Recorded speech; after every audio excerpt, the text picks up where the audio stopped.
Hello and good morning, everyone. Well, here it is. As you can see, it's snowing. It switched over last night, I'd say around 10, 11 o'clock. I'm not sure exactly how much ice we got. It's roughly around 8:45 in the morning. It's 14 degrees with a wind chill of 3. It's cold.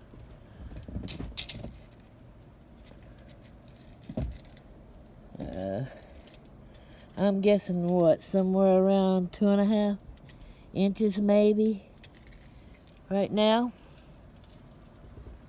And we still have the rest of the day to go. It's not going to get to maybe around 20 degrees today.